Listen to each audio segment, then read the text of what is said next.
जी अस्सलाम वालेकुम। जी बेटा, आज की अपनी इस वीडियो में हम 6.2 एक्सरसाइज से दो पार्ट हल करने की कोशिश करेंगे। Question number 6 and 7। Question number 6 में वो कहता है, is 301 a term of AP. कि हमारे पास जो एपी है, गिवन एपी है 5, 11, 17 एंड सो ऑन। 301 इसकी टर्म है या नहीं? 301 इसकी टर्म है या नहीं? ये 100वें नंबर पे आती है, 10वें पे आती है, 50वें पे आती भी है या नहीं आती? तो इसके लिए हमने सबसे पहले ए एन फाइंड करना है। सोल्यूशन ऑफ क्वेश्चन नंबर 6 का solution, given AP, given arithmetic progression is 5, 11, 17 and so on. सबसे पहले हमारे पास a1 is equal to 5 and d is can be written as 11 minus 5. Answer is 6. Now we find a1 and d. a1 is 5 in this form and d is 11 minus 5, 6. Understand? जब हमने दो values find कर ली तो next में हमारे पास है find its nth term. en is equal to a1 plus n minus 1 into D. ये तो है हमारे पास मेन फॉर्म। सबसे पहले तो हमने a1 की वैल्यू रिप्लेस कर दी 5 plus n minus 1 into D की वैल्यू रिप्लेस हो गई 6। अंडरस्टैंड बेटा? इधर तक तो हम आ गए। अब हम दोबारा से क्वेश्चन की रीडिंग करते हैं। क्वेश्चन में हमारे पास उसने कहा है, is 301 a term of the given AP 5, 11, 17 और नॉट? ये इसकी टर्म है या नहीं? तो अब हमने इसको टर्म है या नहीं इसको चेक करने के लिए बेटा हमने इधर यूज कर देना है let en nth term is equal to 301। an की जगह पर हमने 301 यूज करके n फाइंड कर लेना है। an अगर 301 है तो n is equal to, main बात ये है क्वेश्चन मार्क। जिस बच्चे को ये बात समझ आ गई कि हमने इसकी लास्ट टर्म को 301 को an लिख लेना है और उसको फार्मूले में रिप्लेस कर देना है और इसमें से बेटा हमने n की वैल्यू फाइंड कर लेनी है। जब n फाइंड करेंगे तो फिर हम देखेंगे क्या बनता है। अब देखें an की वैल्यू हमने लिखी 301। अब इसको सिंप्लीफाई करते हैं। अंडरस्टैंड? समझ आ रही बेटा? ये हो जाएगा 5 प्लस 6n, 6 मल्टीप्लाई होगा -6। ये फॉर्म तो हमारे पास बन गई 6n माइनस 1 और दूसरी साइड पे है 301। ये वैल्यू इधर रिप्लेस करेंगे तो ये क्या हो जाएगा 301 और ये 1 इसमें ऐड होगा, ये हो जाएगा 302 इज इक्वल टू 6n। 1 इधर आके ऐड कर दिया, 6 से डिवाइड कर देंगे, ये हो जाएगा 302 डिवाइडेड बाय 6, इस साइड पे आ जाएगा n। अब हमने इसको 6 से डिवाइड कर दिया, चाहे कैलकुलेटर से कर दें चाहे खुद से कर दें। ये हो जाएगा 6 5 30 और नेक्स्ट में हमारे पास क्या आ जाता है, रिमाइंडर बन जाता है 2। यानी कि ये पूरी वैल्यू 6 से डिवाइड नहीं हो रही। ये देखें फॉर एग्जांपल अगर आप कैलकुलेटर से करें या खुद से हल करें, इसको हमने डिवाइड किया 6 से, 6 5 30, अब नीचे है 2, 6 0 0, अब रिमाइंडर आ जाएगा हमारे पास 2। तो इसका आंसर बनेगा 50 होल 2/6, या अगर आप इसको डिवाइड करेंगे तो ये वैल्यू आएगी पॉइंट के अंदर। इसको 50 होल 1/3, 2 से कैंसिल करने के बाद भी लिखा जा सकता है। अब बेटा जो n आया है हमारे पास, ये हमें बताएगा कि ये इसकी टर्म है या नहीं। अब इसके अंदर वी गेट, इसमें हमने लिखना है ये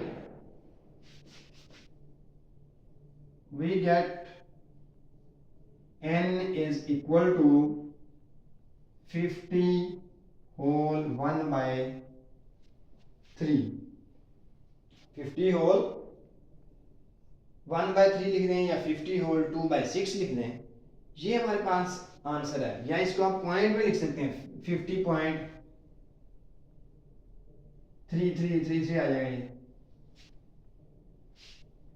n जो हमने फाइंड किया है 50 whole 1/3 is not a integer। ये बेटा हमारे पास पॉजिटिव इंटीजर नहीं है, ये पॉजिटिव इंटीजर नहीं है, ये एक फ्रैक्शनल नंबर है।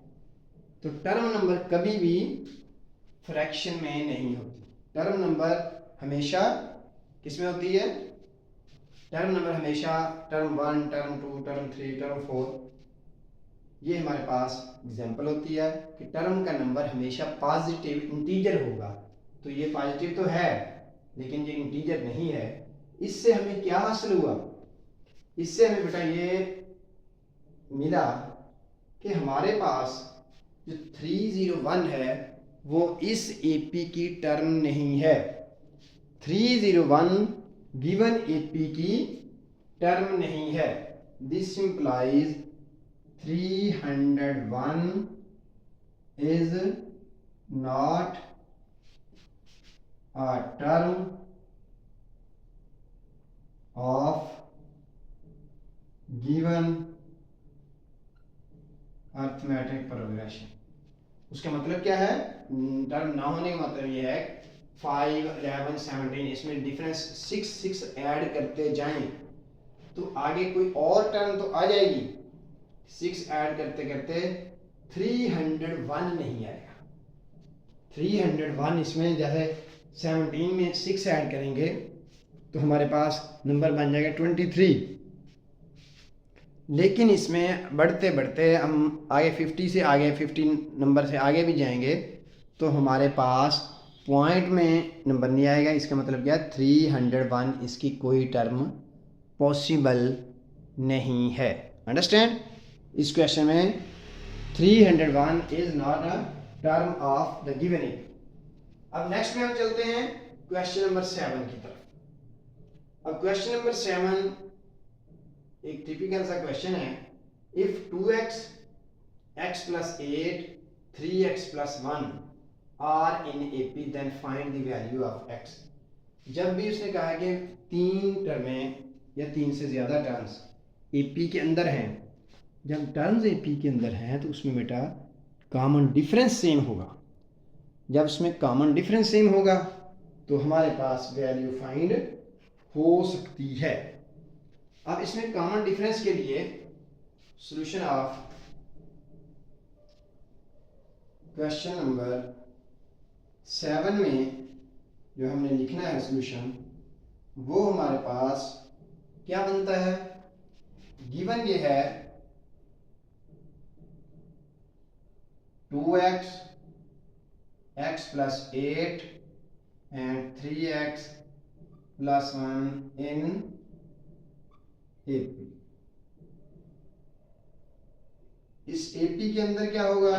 A2 minus A1 is equal to A3 minus A2। Common difference same, दूसरी टर्म माइनस पहली टर्म कर दें या तीसरी टर्म माइनस दूसरी टर्म कर दें, 10वीं टर्म माइनस 9वीं टर्म कर दें, AP के अंदर तमाम सेम होते हैं।